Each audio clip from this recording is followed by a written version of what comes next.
데살로니가 전서 1장은 온통 교회를 향한 사도 바울의 감사로 가득해 있는 것을 우리가 볼 수 있습니다. 이렇게 사도 바울이 데살로니가 교회를 향해서 감사하고 있는 이유가 있는데 그것은 교회의 믿음 때문입니다. 이 데살로니가 교회가 그 마게도냐 지역에, 그 헬라 지역에 믿음의 소문이 난 교회가 되었기 때문입니다. 우리는 좋은 소문이 있는 그런 교회들을 알고 있습니다. 어떤 교회는 아주 아름답고 또 웅장하고 그런 화려한 예배당이 자랑인 교회도 있습니다. 모이는 성도 수가 많아서 많이 모이는 것이 자랑인 교회도 있고, 어떤 교회는 프로그램들이 좋아서 성경 공부 프로그램이나 양육 프로그램 이런 그 프로그램으로 소문이 나 있는 그런 교회들도 있습니다. 친교와 성도의 교제로 소문이 난 교회도 있고, 한국에 있을 때 보니까 심지어 어떤 교회는 바자회로 유명한 교회도 있었습니다. 한 달에 한 번, 두 달에 한 번 그 교회에서 바자회를 하는데 얼마나 유명한지 그 지역에 뭐 시장, 공장 다 와요. 동네 사람들이 다 모여서 그 바자회를 기다릴 정도로 그렇게 바자회로 소문이 난 교회도 있었습니다. 어떤 교회는 점심 때 주는 국수 맛이 좋아서 교회를 안 다니는 사람들도 그 국수 시간이 되면 돈 내고라도 좀 먹겠다 이렇게 오는 그런 소문이 난 교회도 있었습니다. 그러나 여러분, 교회는 무엇보다도 믿음의 소문이 있어야 할 것입니다. 지금 사도 바울이 데살로니가 교회를 향해서 그렇게 감사하고 그렇게 기뻐하는 이유는 데살로니가 교회가 믿음의 소문이 났기 때문입니다. 이 데살로니가 교회의 믿음이 어떤 믿음이었길래 이렇게 소문이 났을까? 오늘 이 시대 우리가 이 본문을 통해서 이 데살로니가 교회의 믿음을 통해서 우리가 배워야 할 교회의 믿음은 무엇인가 하는 것을 오늘 본문을 통해서 생각해 봅니다. 첫 번째, 믿음이라고 하는 것은 경륜과 연륜과 조건과 환경을 넘어서는 것이라 하는 것입니다. 여러분 아시는 대로 이 데살로니가라는 도시는 주전 315년경에 마게도냐 왕국의 수도로 창건된 항구 도시였습니다. 그러다가 주전 146년에 로마가 이 지역을 점령하게 되면서 로마가 점령한 이후에 이 데살로니가는 마게도냐 지방의 수도가 되었습니다. 그러니까 이 도시는 특별히 로마에게 관심 있는 도시였습니다. 군사적인 요충지요, 어떤 항구였기 때문에 교통의 중심지였습니다. 자연히 이 데살로니가 교회는 로마와 황제에게 충성을 맹세한 도시였고 그런 사람들이 많이 있는 곳이었습니다. 우상 숭배와 신화를 중심한 그런 이방의 문화가 가득했습니다. 당시의 우상 숭배와 이방의 문화라는 것은 성적인 문란과 도덕적인 타락을 동반합니다. 그래서 아주 문란하고 사치스럽고 방탕한 도시가 이 데살로니가라는 도시였습니다. 사도 바울은 2차 전도 여행 때 마게도냐 지역을 전도하면서 빌립보를 이어서 이 데살로니가에 가서 복음을 전합니다. 근데 사도 바울은 그 데살로니가 지역에 있었던 유대인들의 방해로 인해서 이 데살로니가에 오래 머물지 못하고 한 3주 정도, 한 달이 채 못되게 복음을 전하는 것이 전부였습니다. 이 데살로니가에 살고 있었던 유대인들이 얼마나 포악하고 얼마나 집요한지 사도 바울이 자신들을 피해서 나중에 베레아라는 곳에 가서 복음을 전하게 되었는데 그 지역까지 따라가서 소동을 일으키고 복음을 전하는 사도 바울을 방해하고 박해를 할 정도로 집요한 사람들이 바로 이 데살로니가에 살고 있었던 유대인들이었습니다. 자, 이렇게 우상 숭배와 이방의 문화가 가득한 도시, 그리고 폭력적이고 복음을 방해하고 박해하는 사람들이 있는 그 지역에 이 데살로니가에 교회가 세워지게 되었습니다. 사도 바울이 이 데살로니가를 떠나서 아덴과 고린도 지역, 그러니까 이 데살로니가보다 좀 남쪽 지역에 가서 복음을 전하게 될 때에 사도 바울은 마음 한켠에 걱정이 있습니다. 그 연약한 데살로니가 교회를 생각하면서 사도 바울이 걱정을 하게 되었습니다. 사도 바울에게 있어서 이 데살로니가 교회는 연약한 어린 자녀와도 같았기 때문입니다. 바울은 걱정하다 못해서 이제 자신의 동력자인 디모데를 데살로니가로 보내게 됩니다. 그리고 이 데살로니가 교회의 형편이 어떠한가 하는 것을 살펴보게 부탁을 합니다. 자, 그 데살로니가 교회를 살펴보고 돌아온 디모데를 통해서 들은 데살로니가 교회 소식은 교회가 어떤 그 박해와 고난에도 불구하고 믿음을 지킴으로 좋은 소문이 나는 그런 교회가 되고 있다는 그런 소식이었습니다. 말씀드린 대로 데살로니가 교회는 여린 교회였고 어린 교회였고 연약한 교회였습니다. 교회 역사도 짧았고 이제 막 개척한 교회와도 같았습니다. 복음을 전하고 가르쳐주던 사도는 이제 피신을 하고 없습니다. 자신들만 덩그러니 그저 이 고난과 핍박의 자리에 남겨진 것 같습니다.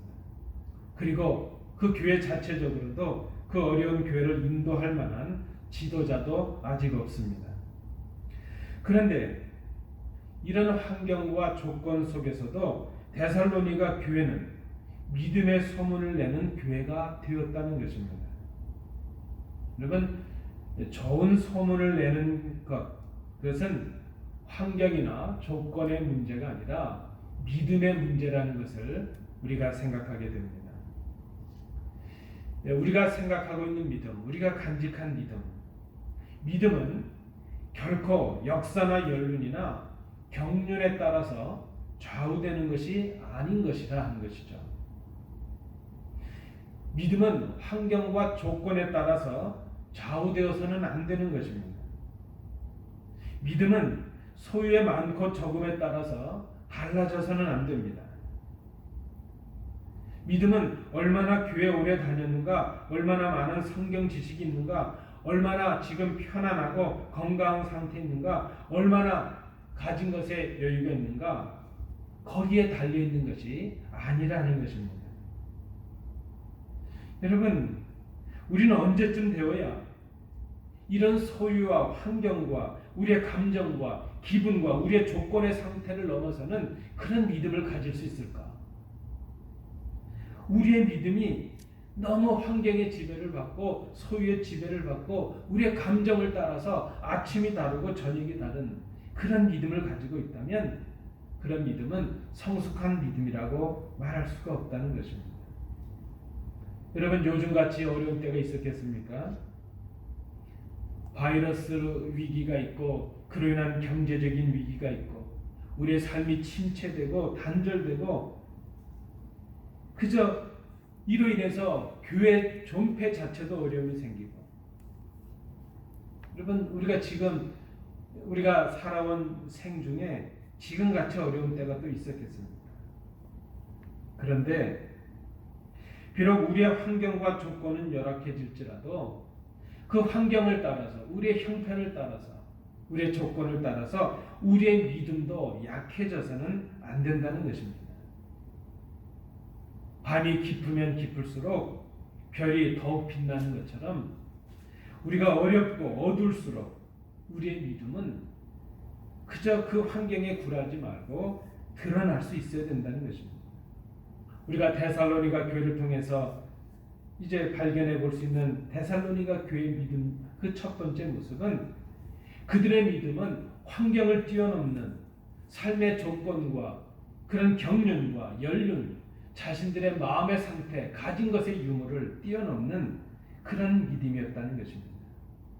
우리가 지금 위기를 당하고 있다면 이 위기를 통해서 우리의 믿음을 점검해 볼 수 있어야 될 것입니다. 우리의 믿음은 환경의 편안함과 소위의 있고 없음과 우리의 감정과 우리의 생각을 넘어서는 믿음인가? 두 번째입니다. 우리가 데살로니가 교회를 통해서 살펴볼 두 번째 믿음의 모습은 믿음은 열매를 통해서 보여줄 수 있다는 것입니다. 3절, 8절 말씀을 참조해 주시기 바랍니다. 여러분, 우리가 하나님의 택하심을 받은 믿음의 사람인가 아닌가 하는 것을 어떻게 할 수 있습니까? 우리가 믿음이 있느냐 없느냐 하는 것을 어떻게 나타낼 수 있겠습니까? 우리가 하나님의 선택받은 백성인가 하는 것을 드러낼 수 있는 방법, 우리의 믿음이 어떠한가 하는 것을 드러낼 수 있는 방법은 우리가 일상의 삶 속에서 맺게 되는 맺어내는 열매를 통해서 드러낼 수 있다는 것입니다. 믿음은 열매를 맺습니다. 교회는 교회가 맺어야 할 믿음의 열매가 있습니다. 성도는 성도로서 맺어야 할 성도의 열매가 있습니다. 데살로니가 교회는 믿음의 열매를 맺은 교회였습니다. 데살로니가 교회가 맺은 열매는 오늘 말씀 3절 말씀을 통해서 보시면 세 가지 열매가 있는데 믿음의 역사와 사랑의 수고와 소망의 인내, 바로 이 열매를 맺었다는 것입니다. 믿음의 역사라는 이 말은 주님을 믿는 믿음으로 말미암아 이제 행하게 되는 그런 일들을 말합니다. 여러분, 믿음은 말로만 끝나서는 안 됩니다. 믿음은 말로만 끝나는 것이 아닙니다. 그리스도인의 믿음은 삶의 행함으로, 삶의 열매로 나타나야 합니다. 그리스도를 믿음으로 구원 얻은 믿음의 사람은 그의 삶에서 바른 행함이 있습니다.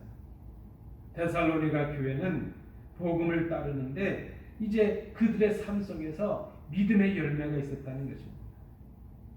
그들은 자신들이 처해 있는 형편을 따라서 조건을 따라서 행하지 아니하고 믿음을 따라 행하였습니다. 그것은 박해와 고난 속에서도 예수를 믿고 복음을 따르는데 흔들리지 않았다는 것이죠. 그 땅에 팽배했던 우상 숭배를 버리고 살아계시고 참되신 하나님만을 섬겼습니다. 여러분, 이것이 쉬웠겠습니까?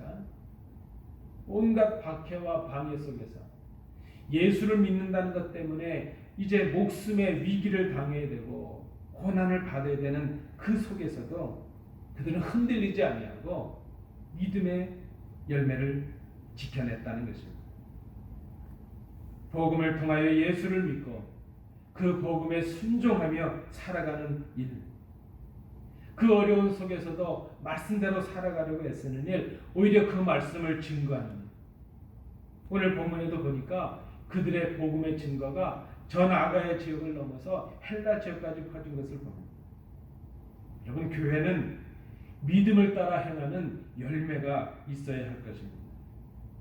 두 번째, 데살로니가 교회에 또 하나의 열매가 있는데 그 열매는 사랑의 수고의 열매였습니다. 데살로니가 교회는 사랑의 수고가 있는 교회였습니다.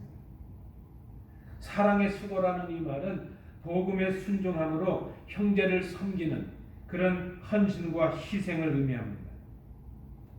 하나님을 향한 정결한 믿음은 형제들을 향한 사랑의 수고로, 사랑의 희생으로 이어지는 것입니다. 그래서 사랑하는 것이 바로 믿음의 표현입니다. 사랑도 믿음입니다. 사랑하는 것 자체, 사랑에 수고하는 것 자체가 믿음의 열매라는 것입니다. 나중에 우리가 4장 부분에 가서 보면 이제 사도 바울의 언급을 통해서 데살로니가 교회의 사랑의 모습이 나타납니다. 데살로니가 교회는 가난한 자나 병약한 자를 돕기 위해서 자신들의 물질과 자신들의 시간을 허비하였습니다. 사랑은 말로만 하는 것이 아니라 사랑의 수고로 나타나야 됩니다. 희생의 삶이 있어야 됩니다. 자신들의 목숨과도 같은 물질을 허비하고 시간을 허비하고 자신들의 몸을 헌신하는 수고가 있어야 됩니다. 데살로니가 교회는 서로 사랑으로 섬기는 교회였습니다. 여러분, 우리 자녀들을 향한 부모님들의 사랑은 그 자녀들을 위한 희생과 헌신으로 나타나는 것처럼 우리가 교회를 사랑하면 교회를 위하여 희생하고 헌신하는 수고가 있어야 할 것입니다. 사랑의 수고가 있습니다. 수고가 없는 사랑, 희생과 헌신이 없는 사랑, 말로만 하는 사랑, 그 사랑은 사랑이 아닙니다. 데살로니가 교회의 믿음의 열매는 사랑의 수고였습니다. 세 번째, 데살로니가 교회의 믿음의 또 다른 열매는 소망의 인내였다는 것입니다. 그들은 비록 땅에 살아가고 있었지만, 땅을 디디고 살아갔지만 하늘을 보았습니다. 그들은 그 모진 고난과 어려움 속에서 각박한 삶의 현실 속에서 장차 다시 오실 주님에 대한 소망과 기대를 가지고 살았습니다. 그들은 오늘 살지만 내일을 바라보며 살았습니다. 다시 오실 주님의 약속을 믿고 오늘의 고난을 견디고 참아내었습니다. 여러분, 우리가 소망이 있으면 오늘을 인내할 수 있죠. 우리에게 뭔가 희망이 있으면 오늘의 어려움을 참아낼 수 있습니다. 주님에 대한 소망이 있으면 오늘의 고난을 인내할 수 있습니다. 오늘을 참아낼 수 있습니다. 우리의 소망이 무엇입니까? 예수님께서 곧 다시 오신다는 사실이 우리의 소망입니다. 그리스도께서 오셔서 우리에게 하나님의 나라와 영광을 허락해 주신다는 것. 믿지 않는 자들은 영원한 진노의 자리에 임하지만 우리는 믿는 자들은 하나님의 영광의 자리로 우리를 구별해 인도해 주신다는 것. 그것이 바로 우리의 소망이 아니겠습니까? 주님께서 오셔서 우리에게 허락하실 그 영광과 하나님의 나라가 바로 우리의 소망입니다. 예수를 믿는 우리, 그리스도인 된 우리에게 이 소망이 없으면 이 땅의 슬픔과 이 땅의 고난과 이 땅의 아픔을 견뎌낼 수가 없습니다. 주중에 저도 간접적으로 알고 있는 우리 선배, 어떤 원로 선배 목사님의 아드님이, 둘째 아들이 소천하는 그런 일이 있어서 이렇게 글들이 올라왔습니다. 그 아들이 아마 득병을 하게 되어서 암투병 중에 있다가 이제 세상을 떠났는데 그 자식을 앞세우는 부모의 마음이 어떻겠어요? 그 목사님이 담담히 글을 쓰셨는데 10가지 감사를 쓰셨어요. 뭐 미소가 아름다운 아들을 보내주신 하나님께 감사하고, 그 아들이 아마 변호사 일을 했던 것 같은데 감사를 했어요. 그 중에 그 감사 중에 하나가 곧 다시 만날 소망이 있게 하셔서 감사하다는 거죠. 아들이 먼저 갔는데 그 마지막 부분이 그래요. 엄마도 아빠도 너를 있는 곳에 곧 가서 만날게, 곧 그거죠. 여러분, 이 땅을 살아가는 우리가 이 소망이 없다면 어떻게 살겠습니까? 우리가 당하는 슬픔과 아픔 어떻게 견뎌낼 수 있겠습니까? 비록 우리에게 고난이 있고 아픔이 있고 감당할 수 없는 어려움이 있다 할지라도 오늘을 우리가 참아낼 수 있는 건 우리에게 소망 되신 예수님이 계신다는 것이죠. 그 주님께서 오늘을 참아내는 우리들에게 우리가 상상하지도 못했던 그 영광의 자리로, 감사의 자리로 우리를 인도해 주신다는 이 소망이 우리로 하여금 오늘을 인내하게 한다는 거죠. 이 소망이 있으면 우리의 슬픔과 고난과 아픔을, 오늘을 견뎌낼 수 있는 것입니다. 여러분, 세상은 세상의 열매를 맺습니다. 그러나 교회는 교회의 열매를 맺어야 돼요. 그래서 믿음의 열매입니다. 그 믿음의 열매는 믿음으로 행하는 행위가 있는 열매예요. 사랑의 수고, 사랑으로 인한 희생과 헌신의 열매예요. 소망으로 인한 인내의 열매입니다. 그래야 교회입니다. 그래야 성도입니다. 세 번째, 우리가 데살로니가 교회를 통해서 살펴볼 수 있는 믿음의 모습 마지막 세 번째는 6절 7절 말씀을 통해서 믿음은 본을 남긴다 하는 것이죠. 데살로니가 교회는 그 지역을 넘어서 전 헬라 지역의 모든 믿는 자들의 본이 되었다. 오늘 말씀이 기록하고 있습니다. 거짓 교훈과 우상 숭배가 만연하던 그 땅에서 데살로니가 교회는 바른 믿음으로 하나님만을 섬겼습니다. 모진 고난과 궁핍 속에서도 더 연약한 지체들을 돌아보고 서로 희생하는 사랑의 수고를 다하였습니다. 그들의 믿음은 말과 혀로만 하는 죽은 믿음이 아니라 행함이 있는, 섬김이 있는 살아있는 믿음이었습니다. 다시 오실 주님을 소망함으로 모든 고난과 궁핍과 박해를 견뎌내는 그런 믿음이었습니다. 그런 믿음과 사랑과 소망으로 그들은 믿음의 좋은 본을 남기게 되었습니다. 연약했고 시작한 지 얼마 안 된 교회였지만 그들은 믿음의 본이 되는 그런 교회가 되었습니다. 그리고 우리가 누군가의 본이 된다는 것은 얼마나 영광스럽고 감격스러운 일인가 생각해 봅니다. 교회가 믿음의 본을 남기고, 교회가 사랑의 본을 남기고, 교회가 소망의 본을 남기는 것 얼마나 영광스러운 일이겠습니까? 요즘 우리가 갖는 큰 슬픔 중에 하나는 이제 우리가 신앙과 삶에 있어서 본을 찾기가 어렵게 되었다는 사실입니다. 전에 우리가 교회를 섬길 때 우리 교회 안에는 주님을 만났을 때 그 순수함과 정결함을 간직하고 세상과 당당히 맞서서 믿음과 사랑과 소망으로 살아가던 신앙의 본들이 있었습니다. 그들은 우리처럼 화려하지도 못했고 좋은 집에 살지도 못했고 좋은 차를 타지도 못했습니다. 그들은 우리처럼 많은 공부도 하지 못하였습니다. 좀 투박했고 어리석어 보이기도 했지만 그래도 그들은 평생을 예수님을 본받아 살려고 애쓴 신앙의 사람들이었습니다. 세상에서 살아가지만 세상의 방식이 아니라 예수님의 방식으로 말씀을 따라 살아가려고 무진 애를 쓰던 그런 사람들이었습니다. 그들이 우리의 부모님이기도 했고 우리의 신앙의 선배들이기도 하였습니다. 그들은 복음을 지키기 위해서 말씀에 순종하기 위해서 때로는 갇힌 자가 되었고 빼앗긴 자가 되었고 또 세상에서 무시를 당하기도 하였고 억울한 일을 당하는 바보 같은 그런 삶을 살기도 하였습니다. 그러나 그들은 그 어려움 속에서도 교회를 목숨처럼 사랑했고 성도들을 사랑하였습니다. 자신들의 것을 허비하면서 교회를 위하여 헌신하였고 주린 형제들을 위해서 배불렀고 서로 나누는 그런 삶이 있었습니다.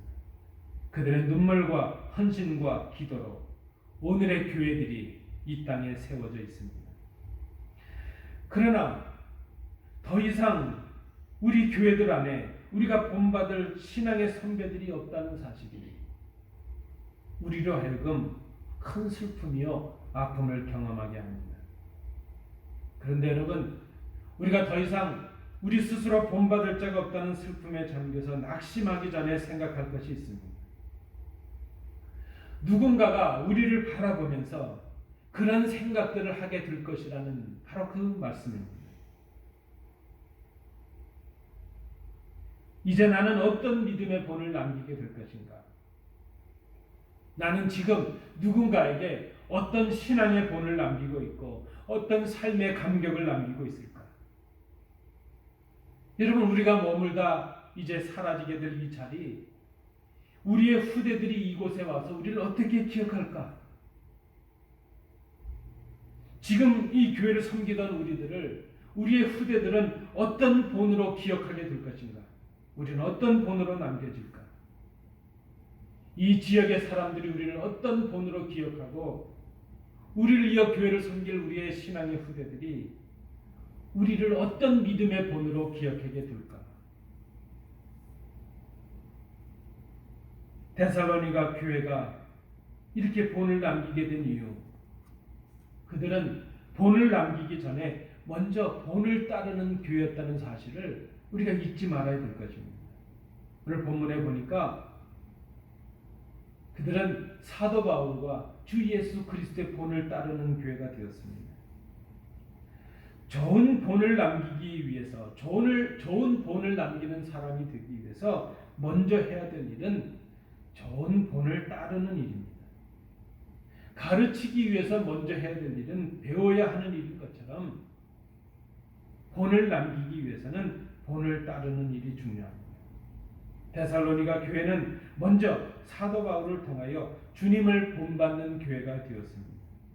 고린도전서 11장 1절의 말씀처럼 내가 그리스도를 본받는 자 된 것 같이 너희는 나를 본받는 자가 되라. 그리스도를 본받는 것이 좋은 본을 남기는 첩경이 될 것입니다. 교회는 어떤 본을 남길까요? 교회는 어떤 소문을 남길까요? 교회는 믿음의 소문을 남기고 믿음의 본을 남겨야 할 것입니다. 어떻게 우리 교회가, 아니 우리도 데살로니가 교회처럼 그 성도들처럼 믿음의 소문이 나는 교회가 될 수 있을까?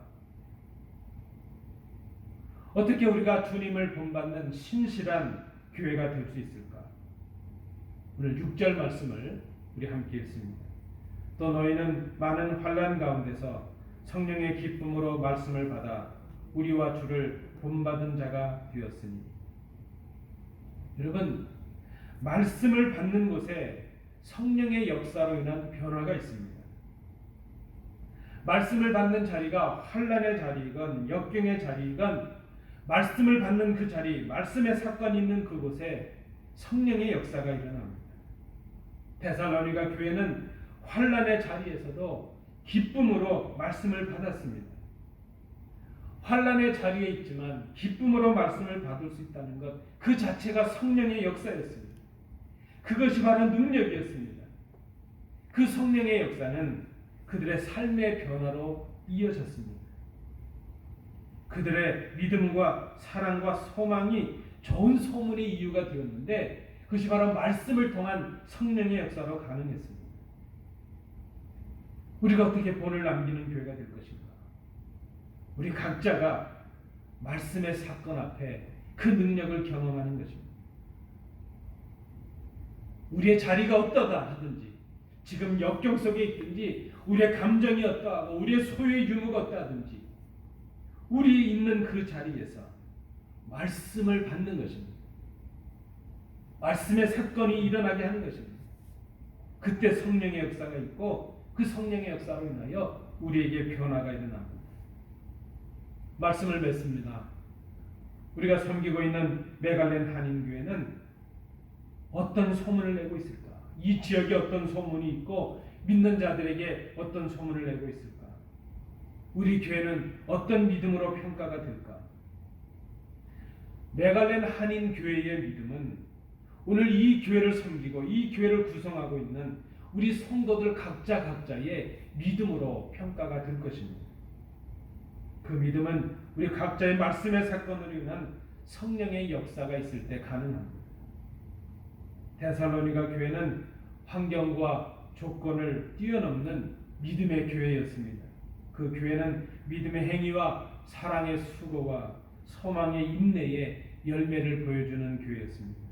그 교회는 본을 남기는 교회였습니다. 주시는 이 말씀을 통해서 주님의 이 음성에 응답하는 교회가 될 수 있기를 원합니다. 우리가 지금 데살로니가 교회의 믿음을 본받으려고 하는 것처럼 얼마 지나지 않아 후대들이 메갈렌 한인 교회의 믿음, 그 믿음을 본받을 수 있는 은혜와 역사가 우리 가운데 일어날 수 있기를 원합니다. 이 말씀 앞에 주의 음성을 들으시는 복된 성도들 되시기 바랍니다.